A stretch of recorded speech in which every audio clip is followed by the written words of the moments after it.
Tingnan muna.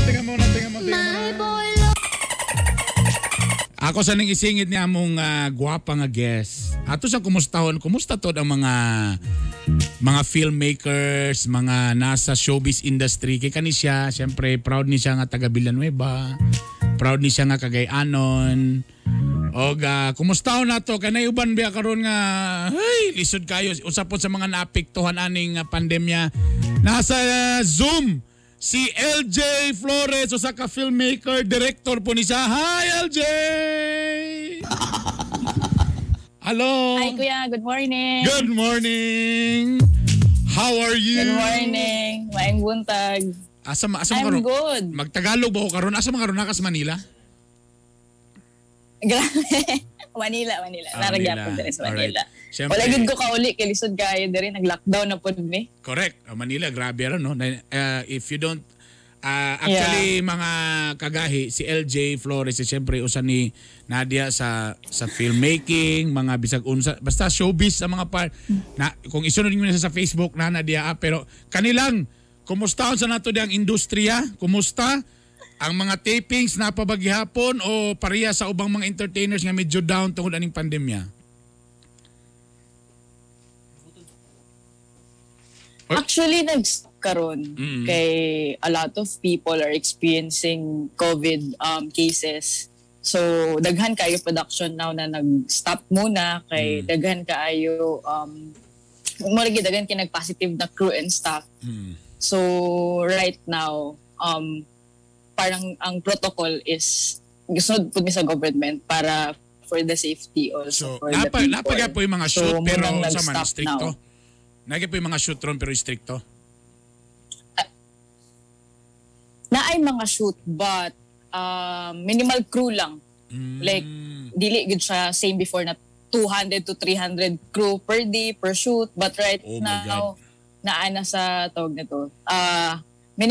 Minimal lang like 100 or 50 people. So that's more than 50% no sa usual nga kadagan sa mga crew. Then kumusta man ang ubang crew karon? So walay trabaho, ana bang may tabo? Actually luoy kayo ang uban, like especially those people na mga utilities ba.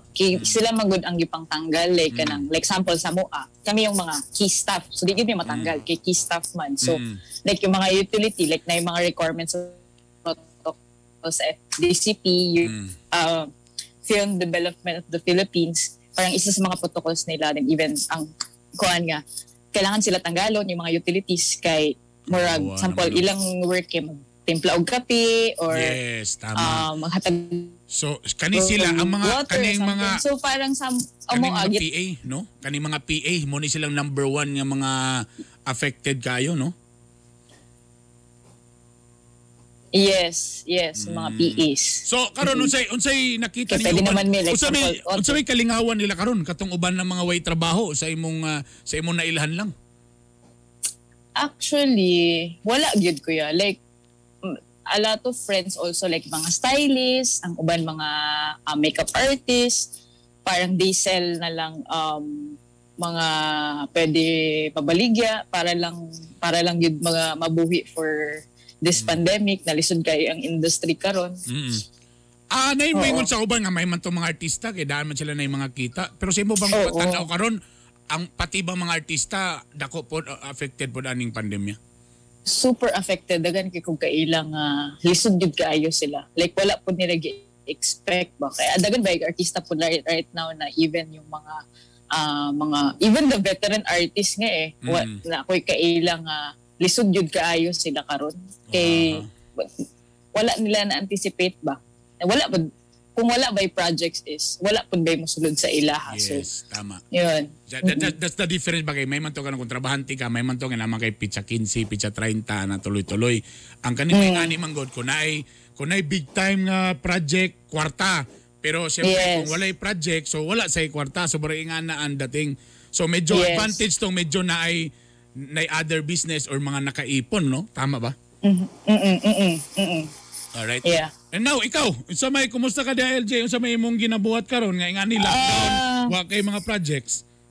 Right now, I'm doing PR stuff. like doing digital marketing for companies here, like startup companies here in Manila. So racket and stuff. So muna akong kalingawan karon. So na ba kay unfinished project tungod aning pandemic?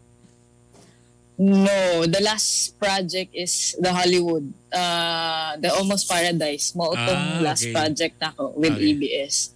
Then the rest puro na siya digital. Alright. Marketing. Actually, dagan og-offer kuya. As in, dagan kay ko gi-take down. Kay hadlok kaayo mag-shoot gyud. Kasi especially right now, napuno kay hospitals. Yeah, then, a lot of my friends also nag-positive. Tas ang uban namatay. Like, marag scary kaayo mag-shoot gyud this time.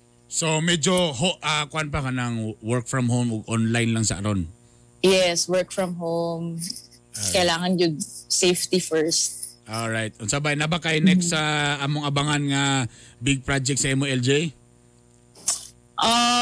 I'm waiting. Pero di pa siya pwede i-announce. So, it's really...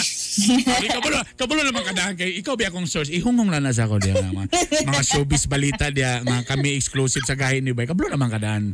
PM na din sa mga.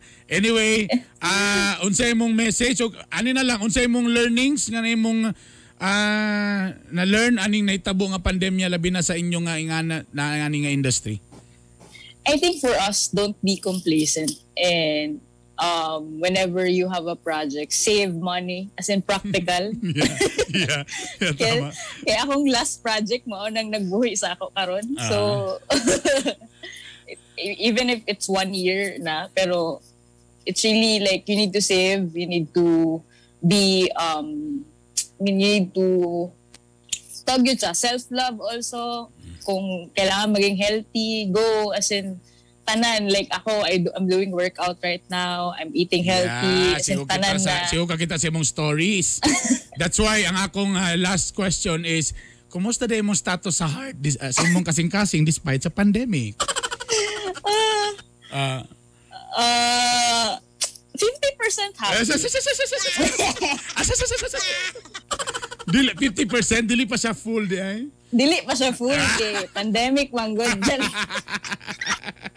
Oy, shoutout gamay sa imong mga nadri nga naminaw sa amo karon. I have a family in Villanueva. Akong lola, akong tita, si Rita Cecil, akong mami, may nakoron sa Italy. Even akong tito Dick, naminaw sila nila Teacher Wilma sa Villanueva. So, akong family. Thank you very Villanueva. much. And even yung mayor, as in, super... Of course, si Mayor Jenny. Grabe. Correct. LJ, thank you very much ha. Narami dre backup. In kaso kailangan kang mga backup, narami dre ha, automatic. Ta mga latest chismis, PM lang ha. Thank you.